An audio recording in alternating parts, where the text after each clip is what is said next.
O Ministério da Justiça apresentou hoje um programa de combate a organizações criminosas em todo o país.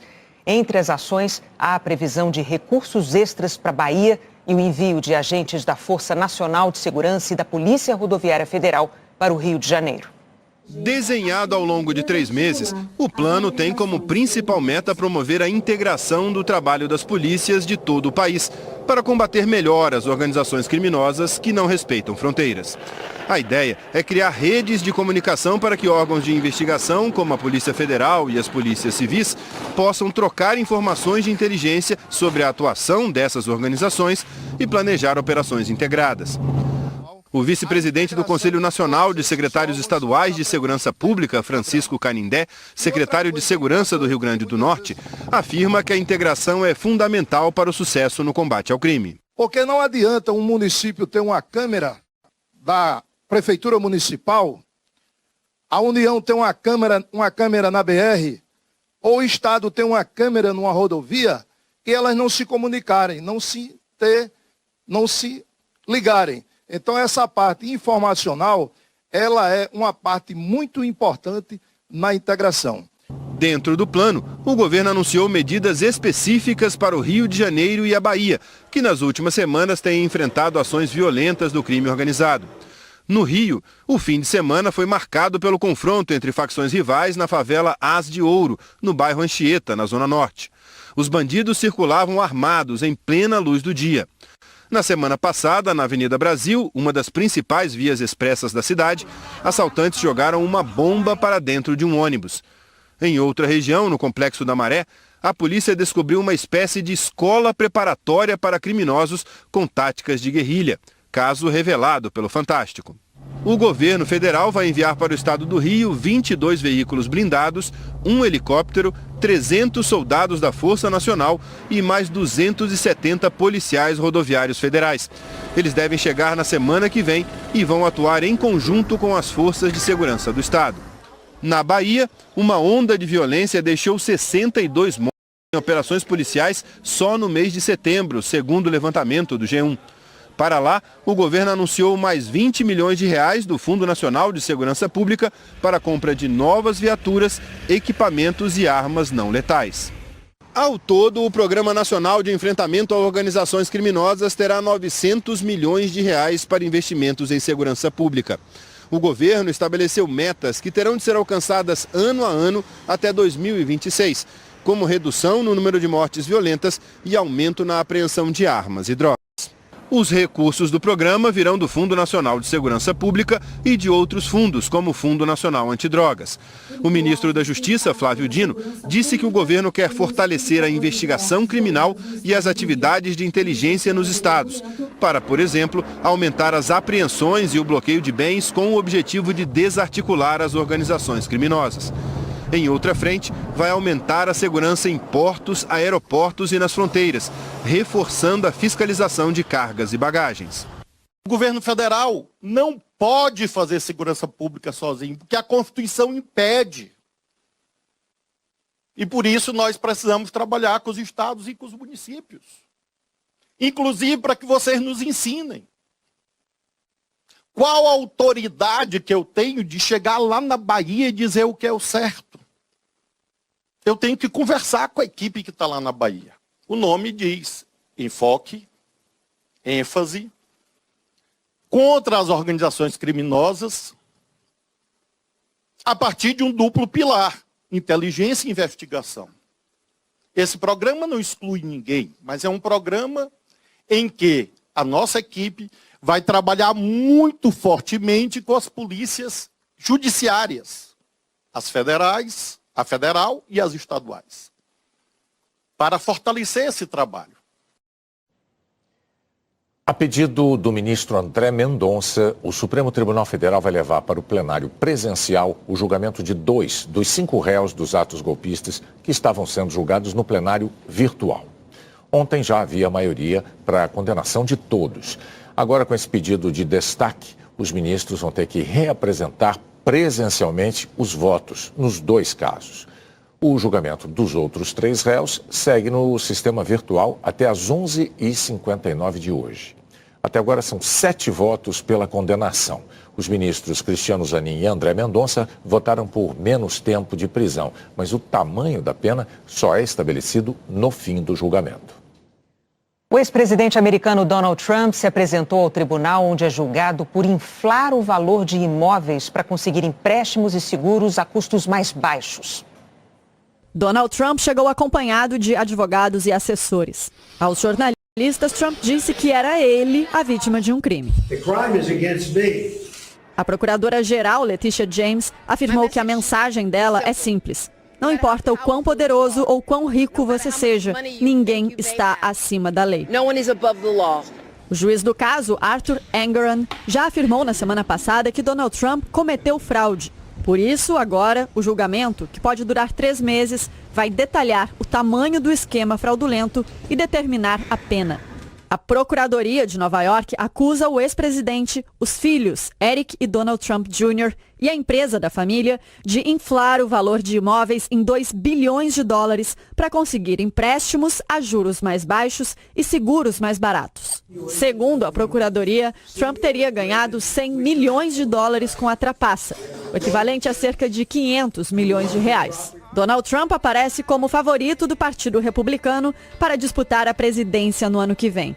Além desse processo civil, responde a 4 processos criminais, por ações como incitar a invasão do Capitólio e tentar interferir no resultado da votação na Geórgia, na eleição de 2020. Durante a sessão, manteve o semblante sério. Depois de passar o dia no tribunal, deixou a corte perto das 5 da tarde. Como o processo é civil e não criminal, Trump não pode ser preso, mas uma condenação pode doer no bolso. Ele pode ser impedido de fazer negócios na cidade e o julgamento coloca em risco o império imobiliário que Trump construiu em Nova York. O juiz do caso já revogou a licença de Trump para administrar parte dos negócios que tem em Nova York. Ele pode ainda perder o direito permanente sobre propriedades, como a emblemática Trump Tower, um símbolo que ajudou a construir a reputação de Trump como magnata em Manhattan. Além disso, ele pode receber uma multa de até 250 milhões de dólares, o equivalente a cerca de 1 bilhão e 200 milhões de reais. O parlamento britânico aprovou uma lei de segurança online que aumenta a responsabilidade das empresas de tecnologia por conteúdos compartilhados nas redes. Hoje aqui no Reino Unido, em muitos países, é assim. Você está na internet, se você esbarra com conteúdo ilícito, uma mensagem racista, propagação de notícia falsa, ou então pornografia, por exemplo, você que tem que fazer a denúncia, né? Tem sempre a opção denunciar, aí você vai seguindo passo a passo, você diz aqui o motivo, e aí o site, a rede social, te pede uns dias para decidir se o usuário que você denunciou vai ser bloqueado, suspenso, esse tipo de coisa. A nova lei britânica muda isso, porque joga para as empresas de tecnologia mais responsabilidade. Agora as companhias vão ser obrigadas a rastrear publicações potencialmente ilícitas, ou seja, a ter uma postura mais ativa, não ficar só esperando denúncias dos outros. A ideia que inspirou a criação da lei foi rabiscada 6 anos atrás num pacote de sanduíche, por essa professora aí. Lorna Woods, da Universidade Britânica de Essex, conta que um dia ela e um colega professor estavam num café discutindo a importância de uma lei desse tipo e escreveram os pontos principais na tal embalagem de sanduíche. A ideia se espalhou, foi discutida, adaptada e agora, 6 anos depois, vira lei, para surpresa da professora. Ela até discorda de um ou outro detalhe do texto final, mas considera a aprovação um grande avanço. Essa lei estabelece uma nova regulamentação para o funcionamento de sites de pornografia, regras para diminuir nas redes sociais discursos de ódio e mensagens de assédio. E também se aplica a propagandas consideradas terroristas, a fraudes online e a segurança das crianças na internet. O governo britânico trata a lei como revolucionária. Diz que as autoridades estão dando um passo enorme na missão de tornar o Reino Unido o lugar mais seguro do mundo para estar online. Mas os críticos, como essa advogada especialista em leis que envolvem a internet, a Edna Arbinha, argumentam que a lei é problemática. Basicamente porque vai dar às empresas o poder de definir o que pode e o que não pode ser dito na internet. Um risco para a liberdade de expressão. O projeto de lei levou mais de 4 anos para ficar pronto. Demorou assim porque o texto foi sendo reformulado em meio às pressões das empresas. Pelo texto final, essa lei pode acabar obrigando plataformas como o WhatsApp a relaxar o sistema de criptografia para que mensagens de conversas particulares possam ser vasculhadas em caso de suspeita de conteúdo criminoso. Se as empresas não cumprirem as novas medidas, o órgão regulador das comunicações do Reino Unido pode dar uma multa de até 18 milhões de libras, mais de 100 milhões de reais, ou então de até 10% do faturamento global da companhia. Mais do que isso, se as multas não forem pagas, os chefes dos escritórios das empresas de tecnologia aqui no Reino Unido podem até ser presos. Para entrar em vigor, essa lei precisa ser sancionada pelo rei Charles. Os ministros das Relações Exteriores da União Europeia se reuniram hoje pela primeira vez fora das fronteiras do bloco em Kiev, numa demonstração de apoio aos ucranianos. A chanceler da Alemanha afirmou que a Ucrânia vai fazer parte do grupo em breve. O presidente Volodymyr Zelensky disse que Kiev depende dos europeus para ganhar a guerra. O Brasil assumiu a presidência temporária do Conselho de Segurança das Nações Unidas.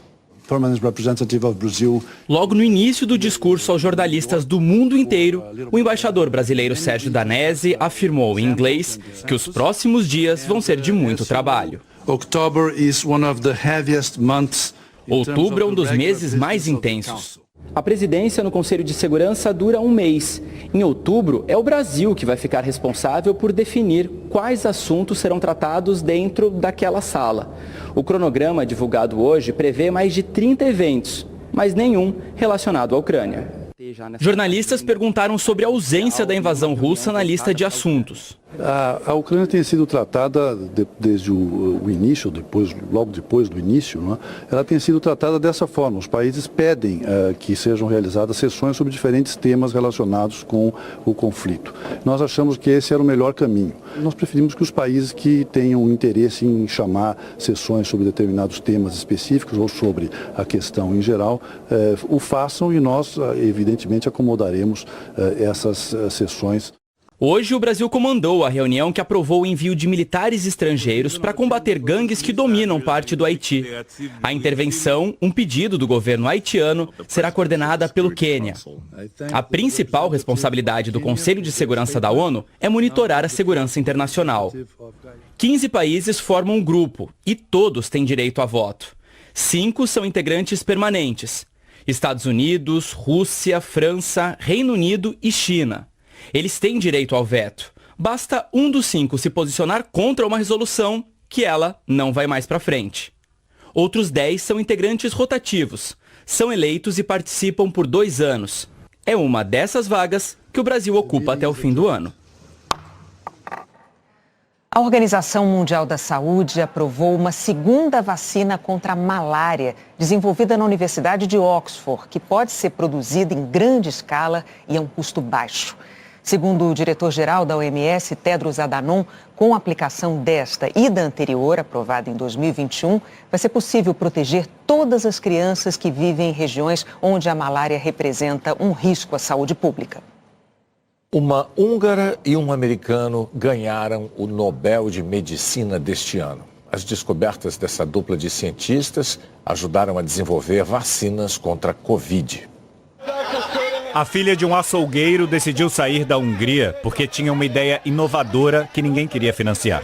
Quando chegou nos Estados Unidos, Katalin Karikó conheceu o médico americano Drew Weissman. Ele estava trabalhando numa vacina para o HIV. Ela sugeriu que ele usasse o método que ela estava pesquisando, ainda sem muito sucesso, mas que acreditava que abriria as portas para uma nova era da medicina. A ideia era a seguinte: toda célula do nosso corpo tem no núcleo DNA, formado por essas 2 fitas entrelaçadas que contêm as instruções, a receita do nosso corpo, que diz que eu, por exemplo, tenho olhos e cabelos castanhos. O DNA é o chefe, mas ele é capaz de criar uma cópia simples de si mesmo, o RNA mensageiro, o encarregado de ordens do DNA. O RNA mensageiro vai lá e diz para a célula se proteger de um vírus, por exemplo. Antigamente, muitas vacinas eram feitas enganando o nosso corpo. Um vírus enfraquecido era injetado e aí o RNA mensageiro dizia para a nossa célula produzir proteínas para se defender desse vírus. Agora, a dupla que venceu o Prêmio Nobel hoje queria mudar essa técnica. Produzir em laboratório o próprio RNA mensageiro, um encarregado de ordens feito em laboratório, que manda diretamente a mensagem para o corpo se defender do vírus. E para isso eles nem precisam ter o vírus em mãos, apenas o sequenciamento genético dele. Só que esse RNA mensageiro era instável e a degradação poderia gerar inflamação no corpo. E a dupla descobriu que fazendo algumas alterações pontuais no RNA mensageiro, ele poderia se tornar mais estável, capaz de mandar a mensagem efetivamente sem causar efeitos colaterais significativos. A técnica descoberta por Caricó e Weissman acelera vários processos do desenvolvimento de uma vacina. E pode, no futuro, gerar maravilhas como o combate a outras doenças infecciosas e a certos tipos de câncer. No começo, a ideia da dupla parecia tão fora da curva que as revistas científicas se recusaram a publicar os artigos. Só que aí veio a pandemia de Covid e um mundo desesperado pela cura. Tanto a farmacêutica americana Pfizer, em parceria com a alemã BioNTech, quanto a americana Moderna, usaram a pesquisa da dupla. A vacina contra o coronavírus ficou pronta em tempo recorde e salvou milhões de vidas no mundo. Foi isso que disse o porta-voz do comitê que deu aos dois hoje o Nobel e um prêmio de $1 milhão. Drew Weissman disse que os dois trabalharam lado a lado esse tempo todo porque não conseguiam financiamento e nem mesmo publicar os artigos deles. Foram 20 anos tentando fazer a ideia funcionar. Caricó disse que o telefone dela tocou às 3h40 da manhã hoje. Pensou que fosse trote. Desde a Hungria, ela viveu 5 décadas de descrédito. Ficava sem saber o que dizer para a mãe, já falecida, que ouvia sempre o anúncio dos vencedores do Nobel, esperando ouvir o nome de Caricó. Esse dia chegou. E representa, primeiro, o dia que saímos de casa depois da pandemia. E agora, que muitas novas curas virão a partir de décadas de persistência. Hoje, Caricó disse, se você gosta de resolver problemas, a ciência é para você. A seguir, a transferência de voos do aeroporto Santos Dumont aumenta o movimento no Galeão, no Rio. O Senado aprovou hoje a regulamentação do Desenrola Brasil, aquele programa do governo federal de renegociação de dívidas que entrou em vigor em julho. Segundo a Federação Brasileira de Bancos, já foram renegociados quase 16 bilhões de reais. O projeto aprovado pelos senadores também limita os juros rotativos do cartão de crédito. As emissoras de cartões têm 90 dias para apresentar uma proposta de teto que vai precisar ser aprovada pelo Conselho Monetário Nacional. Em agosto, o Brasil gerou 220 mil empregos novos com carteira assinada. Todos os setores da economia criaram vagas formais. O de serviços abriu mais da metade. De janeiro até agosto, o saldo é de 1.400.000 empregos novos. Este ano, o Brasil atingiu uma marca histórica de exportações. Estamos vendendo muito mais para outros países do que comprando deles. O resultado dessa conta, que é o saldo da balança comercial brasileira, até agosto desse ano já foi maior do que todo o ano passado. E no mês de setembro, passou dos 71 bilhões de dólares. O equivalente a 361 bilhões e meio de reais. O Brasil já viveu outros momentos de aumento expressivo da balança comercial, como em 2010. A diferença é que na década passada, esse crescimento estava associado a uma variação de preço das commodities, que são os produtos em estado bruto, como o petróleo e a soja. Naquela época eles estavam mais caros. Agora não. O volume de vendas é que está maior. Nós estamos produzindo e vendendo mais. A agropecuária é o setor que mais puxou esse crescimento. Em 2010, representava 11% de tudo que era vendido. Hoje, 1/4 dos produtos que saem do país vem do agro. Já a participação da indústria de transformação caiu de 66% para 53%. Tem um lado que, é o aumento da produtividade do setor mesmo, né, que cresceu muito. Né? Exemplo, a gente agora é um grande exportador de milho, que não era. Né? Ultrapassou até os Estados Unidos. E a guerra da Ucrânia também, né? A Ucrânia era uma grande ofertante de grãos, né? A Rússia também, e a gente ocupou muito desses espaços, o que ajudou esse grande aumento de volume. Na fazenda do Rodrigo, em Dourados, no Mato Grosso do Sul, o crescimento veio acompanhado de tecnologia. Ele investiu em irrigação, máquinas e sementes melhores e aumentou a produtividade da soja e do milho em quase 40% nos últimos 13 anos. A demanda é crescente, né? Hoje a proteína animal precisa da soja e do milho para engordar peixe, engordar porco, engordar frango, então ela é crescente. Boa parte do milho e da soja produzida no Brasil vai para a China, que continua sendo o nosso maior parceiro comercial. Esse ano, os chineses compraram 30% de tudo que o Brasil vendeu. Os Estados Unidos ocupam o segundo lugar, depois vem a Argentina. A China também compra muito petróleo, o produto da indústria de extração mais comercializado do Brasil. O crescimento das exportações de petróleo leva junto os derivados. A gente está na maior fábrica de óleo lubrificante da América Latina. Eles vendem para 8 países. E só no primeiro semestre de 2023 registraram um crescimento de mais de 10% nas exportações.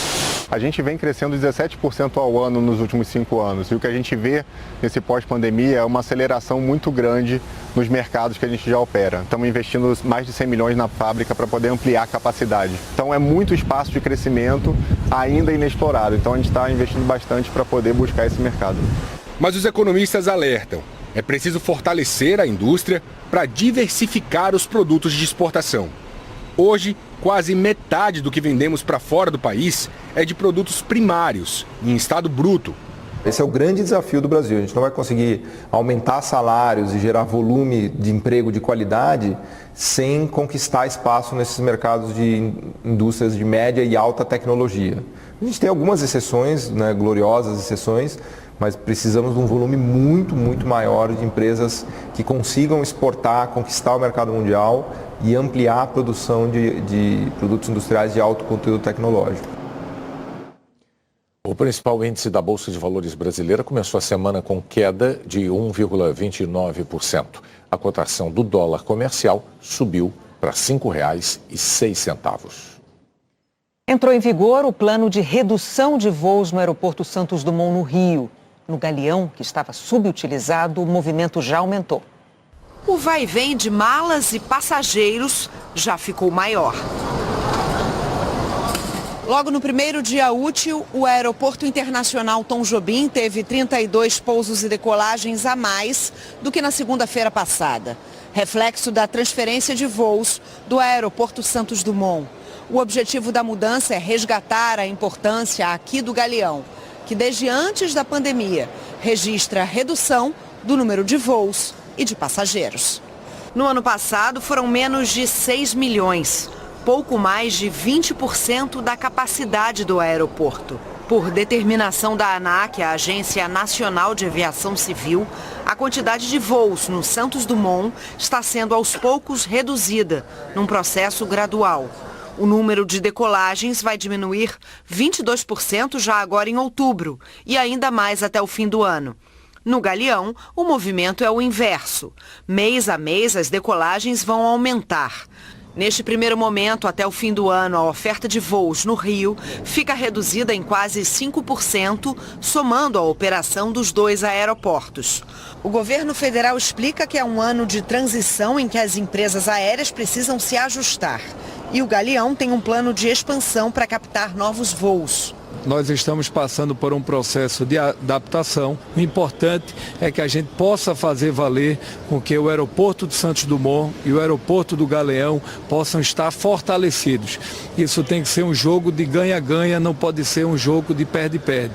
Durante a visita técnica ao Aeroporto Internacional, o ministro anunciou também investimentos de 300 milhões de reais no Santos Dumont. Ele disse que as obras na área de escape da pista vão aumentar a segurança de pousos e decolagens.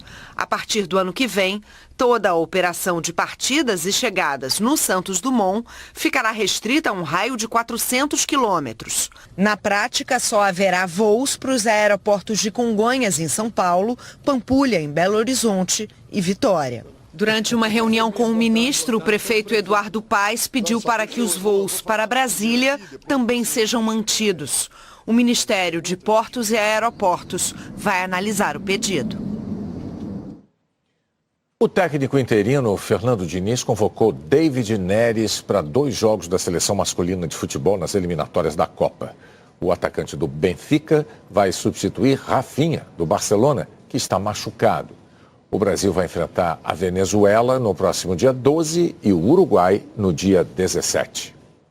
Na seleção feminina, o técnico Arthur Elias convocou 24 jogadoras para os 2 amistosos contra o Canadá no fim deste mês, que vão marcar a estreia dele no comando da equipe. A Cristiane e a Marta foram chamadas. No Mundial de Ginástica Artística, o Brasil garantiu vaga para a disputa feminina por equipes nos Jogos Olímpicos de Paris. O primeiro passo dessa trajetória foi na trave, logo o aparelho mais temido pelas ginastas. Tem só 10 centímetros de largura e costuma provocar erros que aumentariam a pressão sobre a equipe brasileira. Apesar de alguns desequilíbrios, o Brasil passou sem sofrimentos. Em seguida, vieram o solo e o salto. Rebeca Andrade elevou a nota do time nas 2 apresentações, com a liderança de quem é campeã mundial e olímpica. No último aparelho, as barras assimétricas, um desempenho regular, mas suficiente para valer o 4º lugar na classificação de hoje. Brasil garantido na final do Campeonato Mundial e também nos Jogos Olímpicos de Paris. A gente ficou emocionada sim, nós somos brasileiras. Isso é extremamente especial pra gente. Nas últimas Olimpíadas em Tóquio, a equipe feminina sofreu com lesões e não conseguiu se classificar. Rebeca e Flávia Saraiva foram as únicas que participaram dos Jogos e em provas individuais. O foco principal é estar na Olimpíada todo mundo junto. É mostrar para as meninas o quão importante é estar nos Jogos Olímpicos. Com a vaga olímpica garantida, o objetivo agora é conquistar uma medalha inédita na disputa por equipes do Mundial. E as mulheres do Brasil ainda têm chances de outras vitórias aqui na Bélgica. Rebeca e Flavinha se classificaram para a final das provas do individual geral e do solo. Rebeca ainda vai disputar as finais da trave e do salto. A principal ginasta brasileira pode ganhar medalhas em 5 das 6 provas possíveis no Mundial. Mas para ela, a maior vitória já foi conquistada. Não é a realização de um sonho para mim, é a realização de um objetivo para todas nós. Muito orgulhosa dessas meninas, estou muito orgulhosa da minha equipe, de tudo que a gente fez para chegar até aqui. E agora, bora para Paris, né, gente? Amanhã o Sport TV 3 vai transmitir o primeiro dia de finais do Mundial de Ginástica a partir de 2h10 da tarde, horário de Brasília. A seguir, a procura por sobreviventes do deslizamento numa vila no Amazonas. O presidente Lula passou o dia no Palácio da Alvorada, sem agenda oficial. Ele saiu do hospital ontem à tarde, 48 horas depois de 2 cirurgias. Uma para colocar uma prótese no quadril e outra para retirar excesso de pele nas pálpebras. Segundo a equipe médica, o presidente está evoluindo bem, com dor compatível para esse período pós-cirúrgico. Ele fez fisioterapia durante a manhã. As visitas estão proibidas pelas próximas 2 semanas. Nesse período, o presidente Lula vai trabalhar de casa pelo computador. Bombeiros do Amazonas ainda procuram sobreviventes de um deslizamento de terra numa comunidade ribeirinha. As equipes buscam por 3 moradores da Vila Arumã, em Beruri, a 170 quilômetros de Manaus. O governo do Amazonas montou um comitê de crise para coordenar as buscas. A imagem mostra como era a comunidade. No sábado, um deslizamento de terra arrastou moradias, igrejas e posto de saúde.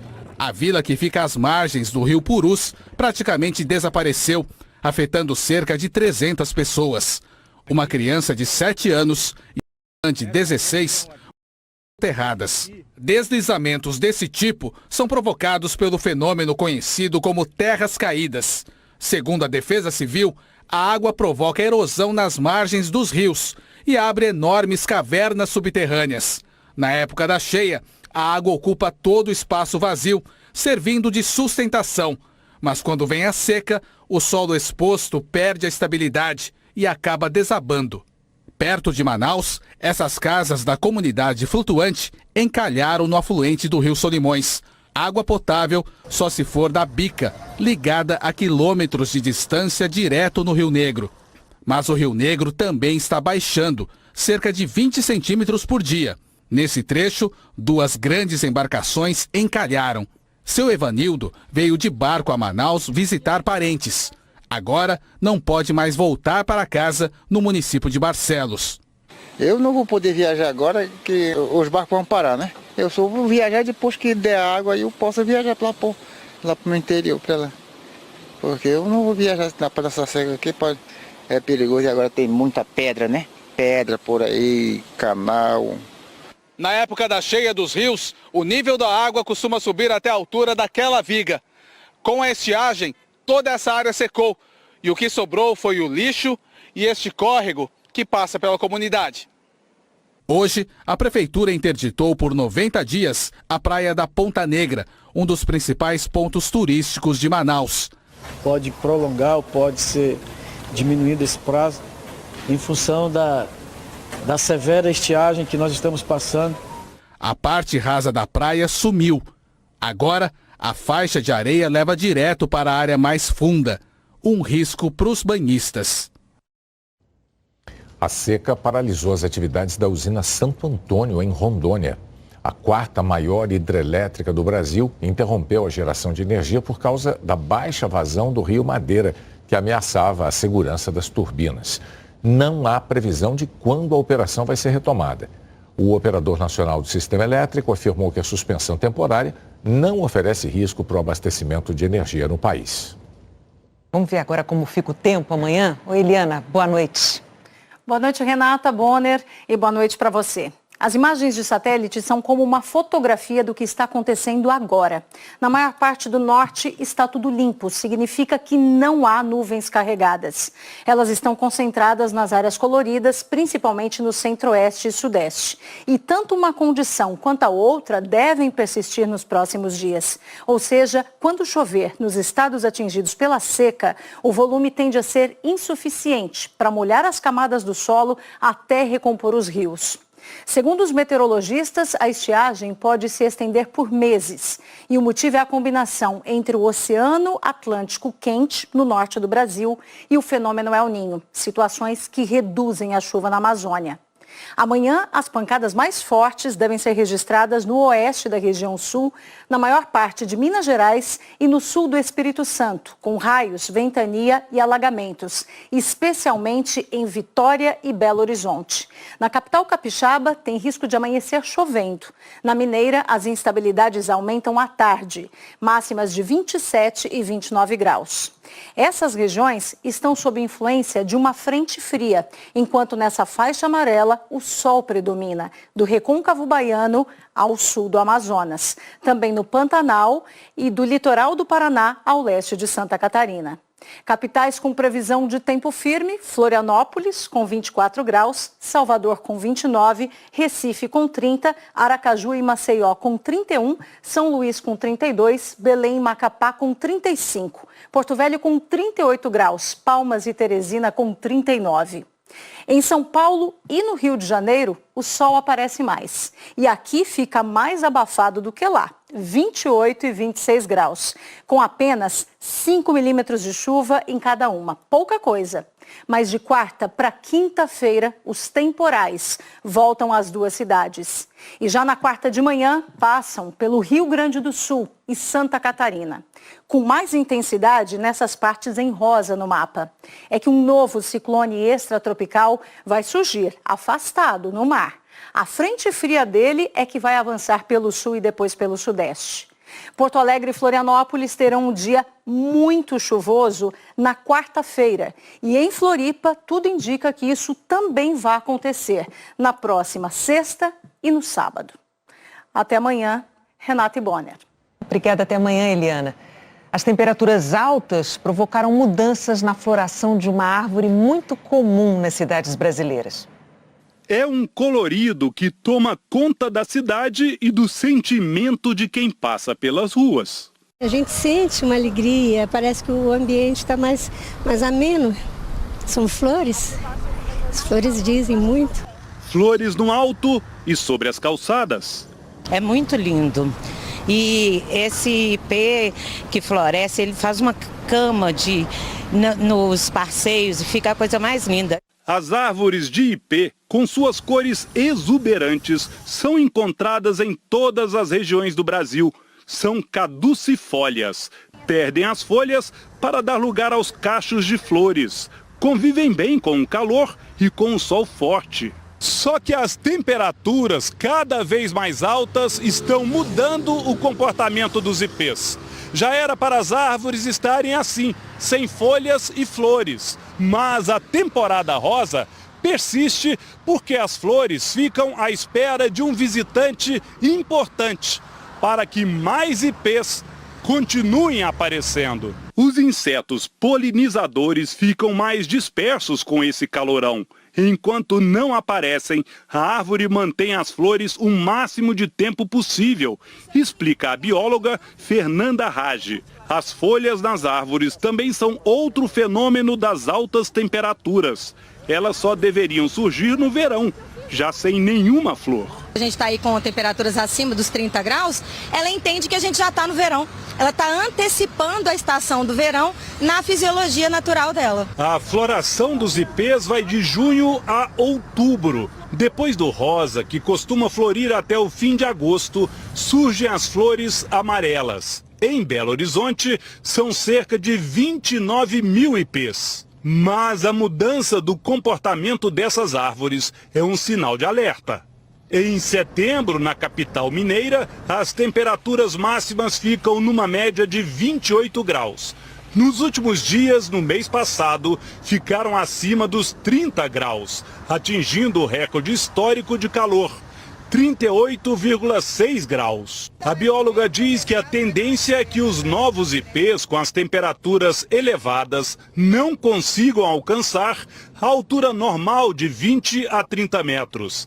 As árvores devem ficar mais baixas e as sementes sem força para germinar. A semente do ipê, ela só germina também até os 30 graus. Se essas temperaturas aumentarem ainda mais, eles não vão germinar as sementes e talvez a gente não tenha ipês mais para frente. A Yolanda torce para que nada mude. Uma cidade com ipês é, sem nenhuma dúvida, muito mais bonita.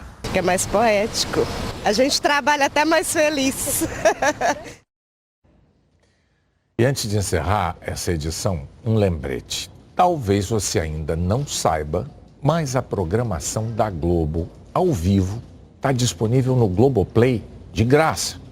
Você só precisa entrar no site www.globoplay.globo.com e preencher o cadastro. Não paga nada, é de graça.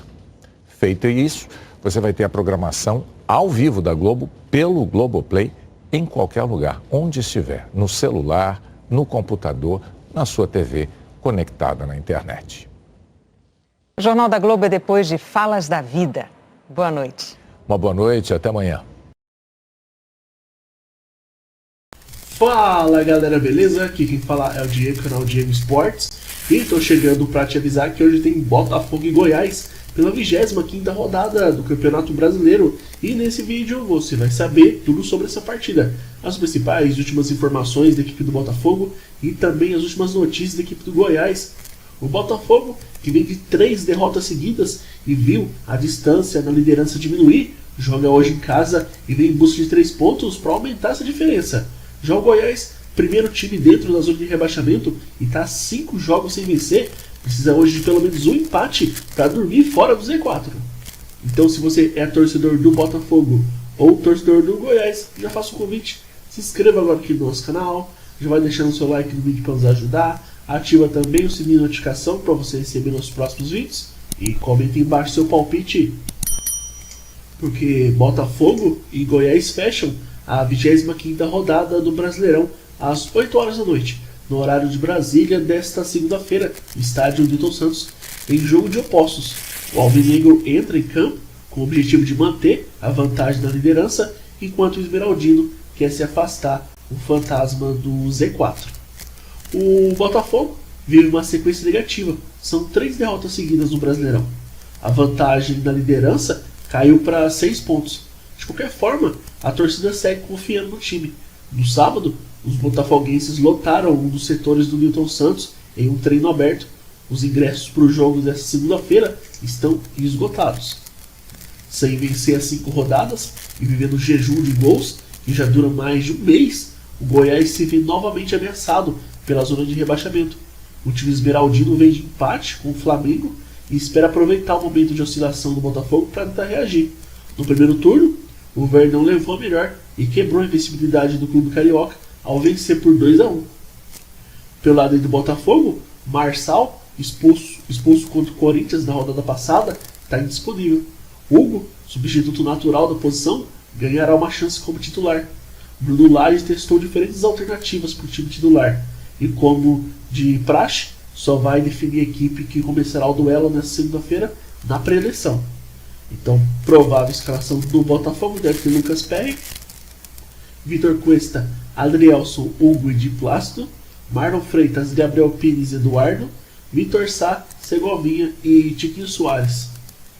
Já pelo lado do Goiás, o volante William Oliveira e o atacante João Magno, recuperados de virose, devem voltar ao time.